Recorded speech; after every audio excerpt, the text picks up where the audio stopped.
आप सभी लोगों को नमस्कार। तो आइए शुरू करते हैं हेटेरोसाइक्लिक केमिस्ट्री का अपना नेक्स्ट लेक्चर।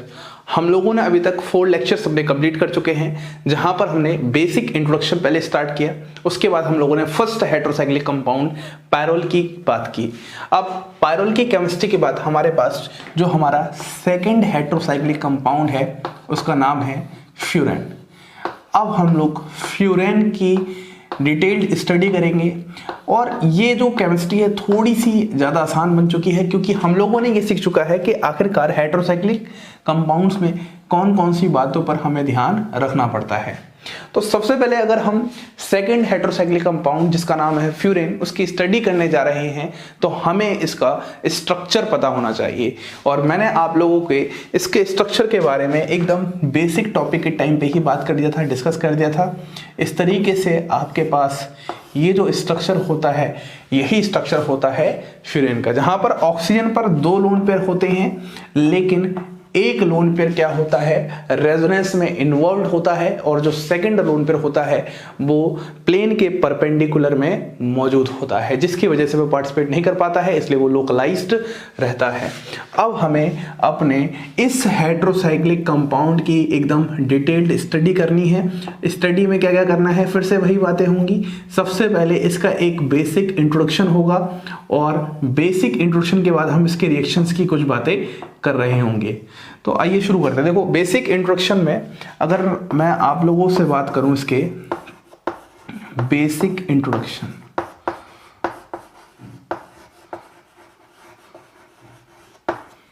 तो बेसिक इंट्रोडक्शन में मेनली हम लोग जो फोकस करेंगे वो इसमें रेजोनेंस पर फोकस करेंगे कि आखिरकार फ्यूरेन में किस तरीके से रेजोनेटिंग स्ट्रक्चर्स ड्रॉ होते हैं। हम लोगों ने ये पहले पायरोल की केमिस्ट्री में पढ़ रखा है, तो हमारे लिए इतना ये टफ पार्ट नहीं होने वाला है। देखो, सबसे पहले अगर मैं बात करता हूँ तो हमारे पास यहाँ पर ये स्ट्रक्चर ऑफ फ्यूरेन है इस तरीके से, और हमें इसके रेजोनेटिंग स्ट्रक्चर्स को ड्रॉ करना है या फिर कैनोनिकल स्ट्रक्चर्स को ड्रॉ करना है। तो सबसे पहले आपके पास क्या था, सबसे पहले आपको बताया था मैंने, ये ऑक्सीजन का लोन पेयर यहाँ पर जाएगा और ये डबल बॉन्ड यहाँ पर मूव करेगी, क्योंकि आपको ये भी जिक्र था कि लोन पेयर और डबल बॉन्ड में लोन पेयर की इलेक्ट्रॉन डेंसिटी ज़्यादा होती है तो उसकी मूवमेंट ज़्यादा होगी as compare to double bond. अगर आपने ये वाला कॉन्सेप्ट करवा दिया है तो आपके पास यहाँ पर कुछ ऐसा बन जाएगा O, इसको तो एज इट इज ऐसे ही बना दो, तो यहाँ पर आ जाएगा O पॉजिटिव इस तरीके से, क्लियर एकदम अच्छे से, और यहाँ पर आ जाएगा आपके पास नेगेटिव। फिर क्या होने वाला है, फिर आपके पास ये नेगेटिव यहाँ जाएगा और ये डबल बॉन्ड यहाँ। अब तो आपको बेसिक केमिस्ट्री जो कि आपने जनरल ऑर्गेनिक केमिस्ट्री के टाइम सीखी थी उसी को आपको यहाँ पर अप्लाई करना है। तो यहाँ पर क्या हो जाएगा, यहाँ पर कुछ ऐसा हो जाएगा, O पॉजिटिव, यहाँ पर नेगेटिव और यहाँ पर डबल बॉन्ड। फिर अगर मैं इसका एक रेजोनेटिंग स्ट्रक्चर और ड्रॉ करता हूं, देखो ये बहुत इंपॉर्टेंट पॉइंट है, यहीं से आपको रिएक्टिविटी का बेसिक कॉन्सेप्ट समझ में आएगा। आखिरकार ये समझ में आएगा कि इलेक्ट्रोफाइल ही अटैक क्यों कर रहा है, और सबसे इंपॉर्टेंट बात ये भी समझ में आएगी अगर इलेक्ट्रोफाइल अटैक करेगा तो किस पोजिशन पर अटैक करेगा। फिर क्या होगा, ये नेगेटिव यहाँ जाएगा और आप यूँ कह सकते हो ये वाला डबल बॉन्ड इस तरीके से आ जाएगा, ठीक है। तो आपके पास यहाँ पर क्या जाएगा, O यहाँ पर ऐसा, ये तो ऐसा था ही, यहाँ पर ऐसा इस तरीके से, और यहाँ पर नेगेटिव आ जाएगा। फिर अगर आप एक रेजोनेटिंग स्ट्रक्चर और ड्रॉ करते हो, इसका बनाते हो, तो बताइए क्या होने वाला है, ये नेगेटिव यहाँ पर और ये यहाँ पर, तो आपके पास कुछ ऐसा आ जाएगा। यहाँ पर तो पॉजिटिव था ही, यहाँ पर ये आ जाएगा और यहाँ पर नेगेटिव आ जाएगा। फिर फाइनली ये नेगेटिव यहाँ और ये यहाँ, और आपके पास कुछ ऐसा सा बन जाएगा। अब अगर आप जरा ध्यान से देखोगे तो मैं इसको इसका रेजोनेटिंग स्ट्रक्चर नहीं कह सकता हूं, तो हम इस पर इस तरीके से क्रॉस मार देंगे। हम कह सकते हैं यहां से लेकर यहां तक, कहां से लेकर कहां तक, यहां से लेकर यहां तक, ये आपके पास क्या है, इसके रेजोनेटिंग स्ट्रक्चर्स हैं, या फिर आप इसी को कह सकते हो कैनोनिकल स्ट्रक्चर्स, या फिर आप इसी को कह सकते हो कंट्रीब्यूटिंग स्ट्रक्चर्स, है ना। तो कभी कभी आपसे ये भी सवाल पूछ सकता है, draw the contributing structures of furan and then compare stability of each contributing structure. ये सब बेसिक बातें हमने जीओसी के टाइम पर रखी थी। अब इसके बाद अगर मैं आपसे बात करता हूं, इसका एक रेजोनेंस हाइब्रिड होगा, तो बताइए रेजोनेंस हाइब्रिड आप कैसे बनाओगे? बहुत ही सिंपल है। आप देखो रेजोनेंस हाइब्रिड में आप कुछ इस तरीके से बनाने वाले हो, इस तरीके से यहाँ पर सब जगह पार्शियल डबल बॉन्ड कैरेक्टर आ रहा है, और यहाँ पर इस जगह पर आपके उसका पार्शियल नेगेटिव और यहाँ पर आ रहा है आपके पास पार्शियल पॉजिटिव, इस तरीके से। ठीक है, यहाँ पर नेगेटिव क्यों आ रहा है? देखो जरा ध्यान से, जब आपने करवाया तो देखो नेगेटिव नेगेटिव नेगेटिव नेगेटिव, तो आपके पास सेकंड थर्ड फिफ्थ इन पोजीशंस पर नेगेटिव चार्ज आ रहा है। ठीक है, तो ये आपके पास इसका क्या हो जाएगा? रेजोनेंस हाइब्रिड हो जाएगा, रेजोनेंस हाइब्रिड हो जाएगा। और यहीं से हमें एक बात समझ में आती है कि आखिरकार इस पर अटैक कौन करने आएगा? इस पर अटैक आपका इलेक्ट्रोफाइल करने आएगा, क्योंकि यहाँ पर ये जो आपके पास रिंग है, ये रिंग कैसी है? इलेक्ट्रॉन रिच है, और आपको पता है यदि रिंग इलेक्ट्रॉन रिच है तो सामने से इलेक्ट्रोफाइल अटैक करेगा। अब एक सवाल यहाँ पर और आता है कि आखिरकार इलेक्ट्रोफाइल अटैक करेगा, तो यहाँ पर सिंपल सी बात है, इलेक्ट्रोफिलिक सब्स्टिट्यूशन रिएक्शन होगी, जो कि हम लोगों ने पहले ही स्टडी कर रखी थी कि most of the heterocyclic compounds electrophilic substitution reaction show करते हैं। लेकिन हम अगर यहाँ पर बात करें कि रिएक्टिविटी क्या होगी, कौन सी पोजीशन पर अटैक करने वाला है, तो हम बात कर सकते हैं अटैक ऑन विच पोजीशन। तो हम एक रिएक्टिविटी ऑर्डर लिख सकते हैं फाइनली कि सेकंड तो फिफ्थ के बराबर होता है और थर्ड फोर्थ के बराबर होता है। तो इस रिएक्टिविटी ऑर्डर का आपको यहां पर ध्यान रखना है। ये हमने पायरोल के केस में बहुत अच्छे से डिटेल डिस्कशन कर रखा है, मैंने सारी बातें बता रखी हैं कि सेकंड पर रिएक्टिविटी ज्यादा क्यों थी एज कंपेयर टू थर्ड, और सेकंड पोजीशन फिफ्थ पोजीशन के साथ इक्विवेलेंट है और थर्ड पोजीशन फिफ्थ पोजीशन के साथ इक्विवेलेंट है। आई होप आपको यहां पर फ्यूरेन के बेसिक इंट्रोडक्शन में रेजोनेंस और उसकी इलेक्ट्रोफाइल के प्रति रिएक्टिविटी का ऑर्डर समझ में आ चुका है। अब हम नेक्स्ट पोर्शन पर बढ़ते हैं, फ्यूरेन की केमिकल रिएक्शंस। यहां पर भी हम जो रिएक्शंस पढ़ने वाले हैं, मेनली एसाइलेशन रिएक्शन होने वाली है, फ्रीडल-क्राफ्ट्स नाइट्रेशन होने वाली है, रीमर-टीमर रिएक्शंस होने वाली हैं, और भी कुछ एबनॉर्मल रिएक्शंस होंगी जो आपको यहां पर देखने को मिलने वाली हैं। उन सबको हम यहां पर एक एक करके स्टडी करते हैं।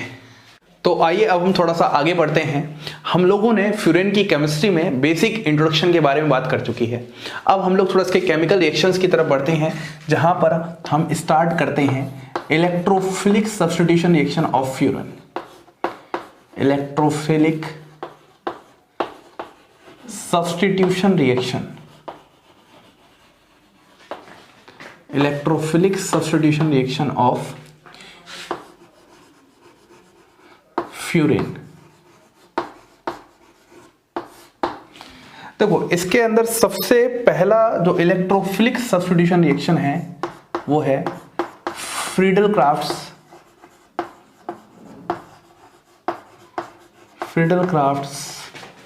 एसाइलेशन।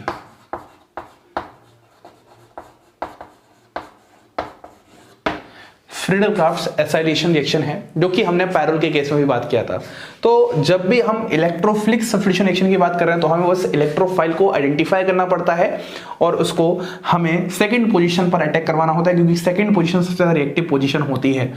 तो अगर मैं सबसे पहले यहाँ पर फ्यूरेन बनाता हूँ, तो यहाँ पर अगर मैं रिएजेंट की बात करता हूँ तो रिएजेंट में हम लोग यहाँ पर क्या ले लेंगे, AC2O और यहाँ पर ZnCl2।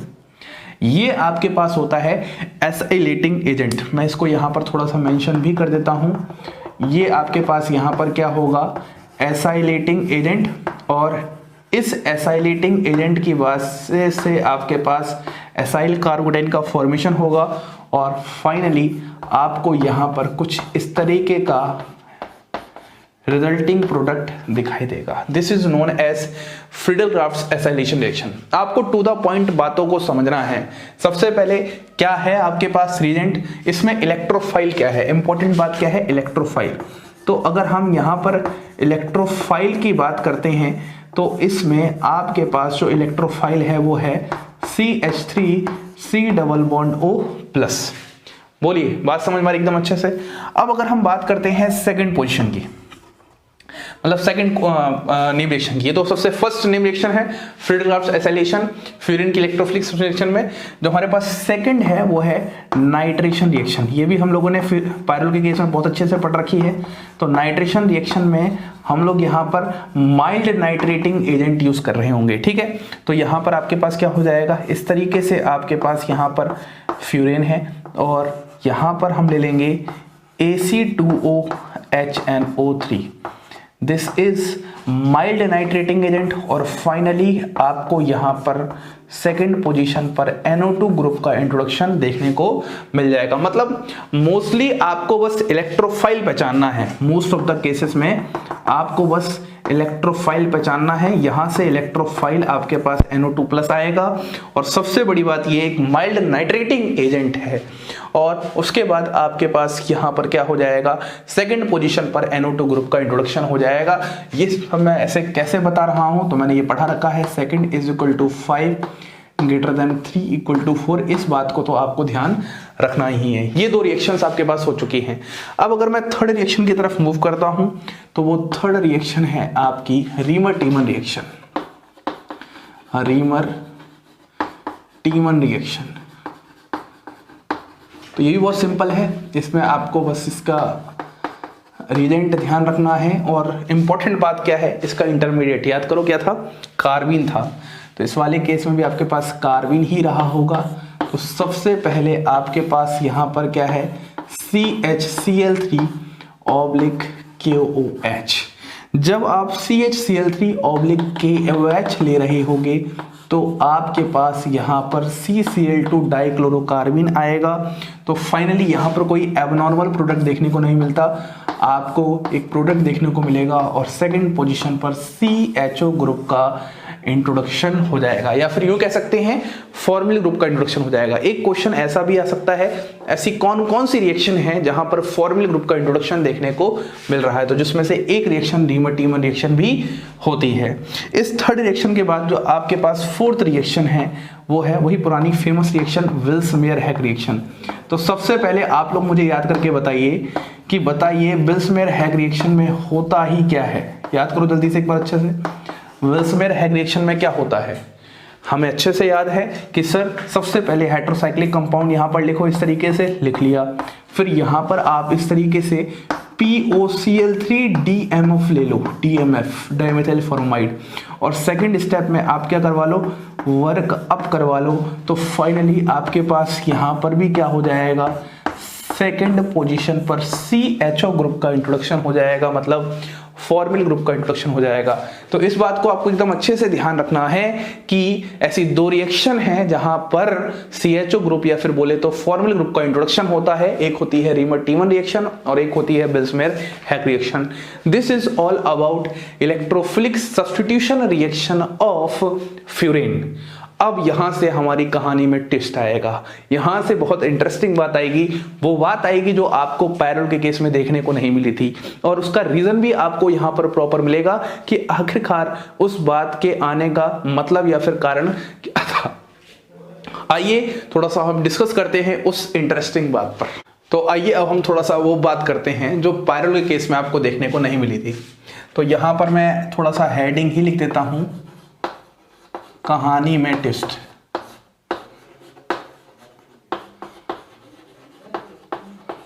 अब बात को थोड़ा ध्यान से आप समझिएगा। अगर मैं दोनों ही हेटेरोसाइक्लिक कंपाउंड को थोड़ा सा डिस्कस करता हूं, ये आपके पास दोनों ही हेटेरोसाइक्लिक कंपाउंड है, एक फ्यूरेन है और एक पायरोल है। दोनों को मैं यहां पर पहले लिख देता हूं बाकायदा। ये फ्यूरेन है और यहां पर ये पायरोल है। अगर मैं इन दोनों कंपाउंड में एरोमेटिसिटी ऑर्डर को थोड़ा सा कंपेयर करता हूं, इन दोनों ही कंपाउंड में यदि मैं एरोमेटिसिटी ऑर्डर को कंपेयर करता हूं, तो जो एरोमेटिसिटी का ऑर्डर आपको देखने को मिलने वाला है वो सेकंड वाले केस में ज्यादा मिलने वाला है एज कंपेयर टू फर्स्ट। इस बात को आपको बहुत अच्छे से समझना है और इस ही वजह से यहां पर रिएक्शन में कुछ चेंज देखने को मिला है। तो सबसे पहले तो हम यहां पर रीजन समझते हैं कि आखिरकार इसका रीजन क्या रहा है। तो तो अब ध्यान से देखो, यहां पर आपके पास क्या है, ऑक्सीजन पर लोन पेयर जा रहा है जिसकी वजह से यहां पर कॉन्जुगेशन हो रहा है, और यहां पर नाइट्रोजन के पास लोन पेयर है जिसकी वजह से कॉन्जुगेशन है। और हमें पता है यहां पर ऑक्सीजन और यहां पर नाइट्रोजन, और ऑक्सीजन क्या होता है, इलेक्ट्रोनेगेटिव ज्यादा होता है एज कंपेयर टू नाइट्रोजन। तो अगर मैं बेसिकली यहां पर रीजन में बात करूंगा तो हम बोलेंगे oxygen atom of furan is more electronegative,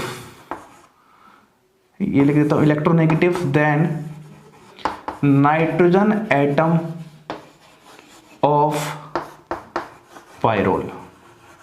इसकी वजह से आपको ये वाला ऑर्डर देखने को मिल रहा है। सबसे पहली बात तो आप एकदम अच्छे से ये समझ लीजिए, फिर से समझिए, यहां पर आपके पास फ्यूरेन है, यहां पर आपके पास पायरोल है। फ्यूरेन में ऑक्सीजन एटम के लोन पेयर की वजह से कॉन्जुगेशन आ रहा है जिसकी वजह से वहां पर एरोमेटिसिटी आ रही होगी, और पायरोल में नाइट्रोजन एटम पे जो लोन पेयर प्रेजेंट है उसकी वजह से कॉन्जुगेशन हो रहा है जहां पर इसमें एरोमेटिसिटी आ रही है। तो दोनों के केस में अगर मैं कंपेयर करता हूं एरोमेटिसिटी ऑर्डर को, जिसको मैंने पहले भी कंपेयर कर रखा है तो वहां पर बताया था, तो जो पायरोल है उसकी एरोमेटिसिटी ज्यादा है as compare to furan. Reason भी मैंने आपको अच्छे से दे दी। इसी ही वजह से क्या हम समझ सकते हैं, फ्यूरेन की एरोमेटिसिटी कम है, इस बात को समझने की कोशिश करिएगा। फ्यूरेन की एरोमेटिसिटी कम है, इसकी वजह से ये इलेक्ट्रोफिलिक सब्स्टिट्यूशन रिएक्शन दिखाने से ज्यादा प्रेफर करता है इलेक्ट्रोफिलिक एडिशन रिएक्शन। ध्यान से समझिए, देखो एक बात तो पक्की है कि हेटेरोसाइक्लिक कंपाउंड पे जो रिंग है वो इलेक्ट्रॉन रिच है, तो सामने से इलेक्ट्रोफाइल अटैक करने आएगा, ये बात पक्की है। लेकिन इलेक्ट्रोफाइल के अटैक करने से दो तरह की रिएक्शंस पॉसिबल हो सकती हैं, एक सब्स्टिट्यूशन हो सकती है और एक एडिशन हो सकती है। क्योंकि फ्यूरेन के केस में एरोमेटिसिटी कम है, और एरोमेटिसिटी कम होने की वजह से फ्यूरेन के केस में यह इलेक्ट्रोफिलिक एडिशन रिएक्शंस को ज्यादा प्रेफर करते हैं।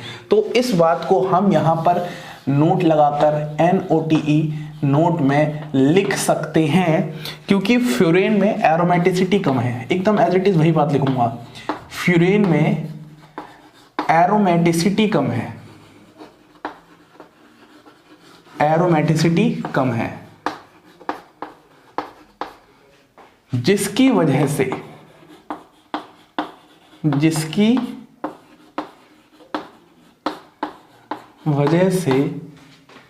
यह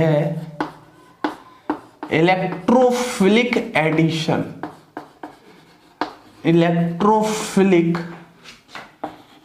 एडिशन रिएक्शन ज्यादा प्रिफर करते हैं।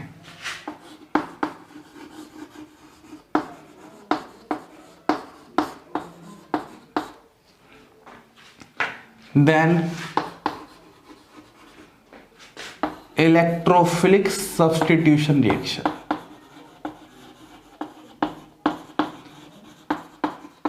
और वहीं पर अगर मैं पायरोल की बात करता हूं तो उस वाले केस में इलेक्ट्रोफिलिक एडिशन रिएक्शन के कोई चांसेस होते ही नहीं है, क्योंकि इस केस में एरोमेटिसिटी बहुत अच्छी रहती है, एक तरीके से हम समझ सकते हैं। ठीक है, ये बात समझ गए। तो अब अगर मैं आपके सामने एक रिएक्शन लिखता हूं, जरा ध्यान से देखिएगा, ये आपके पास फ्यूरेन है और हम यहां पर Br2 लेके आते हैं, और हम यहां पर Br2 लेके आते हैं। यहां पर मैं एक टर्म लिख रहा हूं, नॉन हाइड्रोक्साइलेटिंग एजेंट, नॉन हाइड्रोक्साइलेटिंग एजेंट मतलब सॉल्वेंट की बात कर रहे हैं एक तरीके से, और यहां पर हम MeOH ले लेते हैं। तो इस वाले केस में आपको यहां पर पॉलीब्रोमिनेशन देखने को मिलता है, यहां पर Br, यहां पर Br, यहां पर Br, यहां पर Br, और इस वाले केस में आपको यहां पर कुछ इस तरीके का प्रोडक्ट देखने को मिलेगा, यहां पर OMe और यहां पर OMe। ये आपके पास एक सब्स्टिट्यूशन प्रोडक्ट है, this is substitution product and this is addition product, या फिर ज्यादा अच्छे से बोले, यहां पर आपके पास इलेक्ट्रोफिलिक एडिशन हुआ है और यहां पर आपके पास इलेक्ट्रोफिलिक सब्स्टिट्यूशन हुआ है, जिसकी वजह से आपके पास पॉलीब्रोमिनेटेड प्रोडक्ट का फॉर्मेशन हो रहा है। तो इस बात को आपको थोड़ा सा यहाँ पर ध्यान रखना है। अब ये वाला मैकेनिज्म तो आपको अच्छे से पता ही है, जो हमने डिस्कस किया था पॉलीब्रोमिशन हुआ है। इस वाले केस में इसका जो हमारे पास मैकेनिज्म है इसको हम थोड़ा सा नेक्स्ट स्लाइड में डिस्कस करते हैं, समझते हैं आखिरकार ये किस तरीके से ये जो एडिशन रिएक्शन हुई है। एक बात तो पक्की है, ये एक एडिशन रिएक्शन है, देखो जरा ध्यान से, ऐड हुआ है यहाँ पर। तो ये एडिशन रिएक्शन का मैकेनिज्म क्या है उसको डिस्कस करते हैं बढ़िया से, और फिर हम इसके बाद एक इंटरेस्टिंग सी बात और करेंगे जहां पर हम पेरिसाइक्लिक केमिस्ट्री से रिलेट करेंगे। हम लोगों ने पेरिसाइक्लिक केमिस्ट्री बहुत अच्छे से पढ़ रखी है, तो हेटेरोसाइक्लिक कंपाउंड्स को पेरिसाइक्लिक केमिस्ट्री के साथ बहुत अच्छा रिलेट किया जाता है और बहुत अच्छे लेवल के क्वेश्चंस भी यहां से बन जाते हैं। तो सबसे पहले मुझे ये बताइए, क्या आपको ये कहानी में ट्विस्ट समझ में आया? बहुत इंटरेस्टिंग सा क्वेश्चन है और डायरेक्टली कभी कभी ऐसा पूछ लिया जाता है Br2 MeOH के साथ, क्योंकि हमें ध्यान में ये रहता है क्योंकि इलेक्ट्रोफिलिक सब्स्टिट्यूशन दिखाएंगे तो हम सेकंड पोजीशन पे Br या फिर OMe का इंट्रोडक्शन दे देंगे। लेकिन यहाँ पर आपको थोड़ा सा सावधानी बरतनी है, मैं लिख देता हूँ, थोड़ा सा सावधानी आपको यहाँ पर रखनी होगी। तो आइए सबसे पहले मैकेनिज्म को डिस्कस करते हैं एडिशन रिएक्शन के, और फिर हेटेरो के साथ पेरी को थोड़ा सा इंट्रोड्यूस करते हैं। तो आइए अब हम थोड़ा सा उस मैकेनिज्म की बात कर लेते हैं।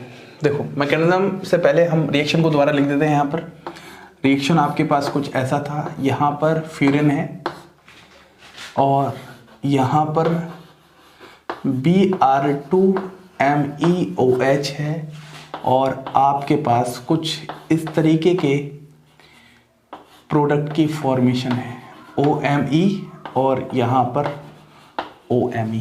तो सबसे पहले आपको एक बात समझनी पड़ेगी, यहाँ से यहाँ तक ये जो रिएक्शन है यह एक एडिशन रिएक्शन है, और जो कि ये एबनॉर्मल है। जनरली जो हेटेरोसाइक्लिक केमिस्ट्री होती है उसमें heterocyclic compounds electrophilic substitution reaction ही दिखाते हैं, क्योंकि यहाँ पर फ्यूरिन की एरोमेटिसिटी कम है जिसकी वजह से यहाँ पर ये रिएक्शन टेक प्लेस हो रही है। अब अगर मैं इस रिएक्शन के मैकेनिज्म की बात करता हूँ, मैकेनिज्म थोड़ा सा मैकेनिज्म को डिस्कस करते हैं। तो देखो आपके पास सबसे पहले स्टेप में यहाँ पर फ्यूरिन है और यहाँ पर आपके पास क्या है, Br2 है। तो Br2 अपने आप को कुछ इस तरीके से पोलराइज कर लेगा इसके सामने, और यहाँ पर आपके पास क्या हो जाएगा, ये यहाँ पर, ये यहाँ पर और ये यहाँ पर ऐसे करके हो जाएगा। तो आपके पास सबसे पहले यहाँ पर है डबल बॉन्ड प्लस यहाँ पर ऐसे, यहाँ पर H और यहाँ पर Br आ जाएगा। इतनी बात समझ में आ चुकी है एकदम अच्छे से। इसके बाद आपके पास फिर से क्या है, MeOH है, और यहाँ पर आपके पास ऑक्सीजन पर लोन पेयर है, यहाँ पर अटैक होगा और ये यहाँ पर जाएगा। ये इसका ड्राइविंग फोर्स क्या था, अगर आप ध्यान से देखोगे तो ऑक्सीजन पर पॉजिटिव चार्ज, और जब भी ऑक्सीजन पर पॉजिटिव चार्ज आ जाता है तो पागल हो जाता है। इसी वजह से सेकंड पोजीशन तो ऑलरेडी ऑक्युपाइड है, तो इसको फिफ्थ पोजीशन पर ही अटैक करना पड़ेगा, और जहाँ पर आपके पास ऑक्सीजन न्यूट्रलाइज भी फिर से हो जाएगा। तो आपके पास यहाँ पर क्या जाएगा, यहाँ पर हम बना लेते हैं, इस जगह बनाते हैं। तो यहाँ पर आपके पास ये तो Br पहले से था ही यहाँ पर इस तरीके से, और यहाँ पर आ जाएगा आपके पास OMe, या फिर और अच्छे से बनाते हैं OMe। इतनी बात समझ में आ रही है, ये वाले स्टेप समझ में आ चुके हैं। अब क्या होगा देखो जरा ध्यान से, अब आपके पास ये ऑक्सीजन का लोन पेयर यहाँ जाएगा और इसको लिविंग ग्रुप को बाहर कर देगा। तो आपके पास यहाँ पर ऑक्सीजन है ऐसे, यहाँ पर आपके पास OMe है, और यहाँ पर क्या आ गया, पॉजिटिव, और यहाँ आपके पास फिर से MeOH प्रेजेंट है ही, तो यहाँ पर ये MeOH यहाँ पर अटैक करेगा, ये फिर से यहाँ जाएगा, और फाइनली आपके पास कुछ ऐसा सा फॉर्म हो जाएगा। यहाँ पे डबल बॉन्ड, यहाँ पर OMe और यहाँ पर OMe। बोलिए क्या आपको इतनी बात समझ में आई? H+ का आना और जाना उसको दिल पे नहीं लेना है। क्या आपको ये मैकेनिज्म समझ में आया? दिस इज द मैकेनिज्म, ठीक है। तो इस एबनॉर्मल की बात हमें यहाँ पर फ्यूरिन की केमिस्ट्री में करनी थी।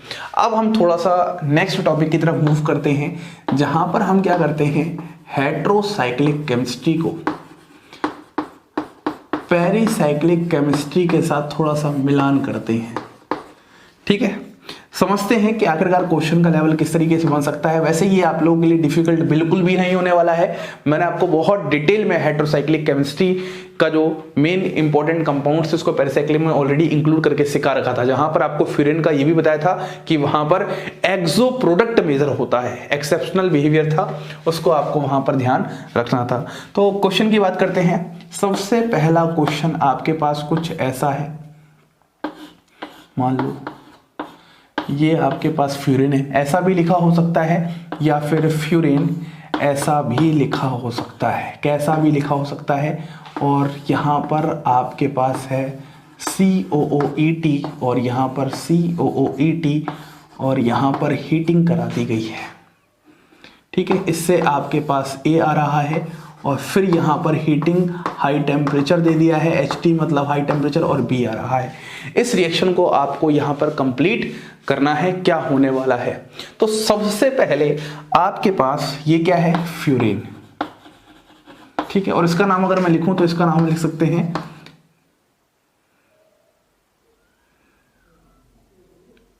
दो कार्बन है ना।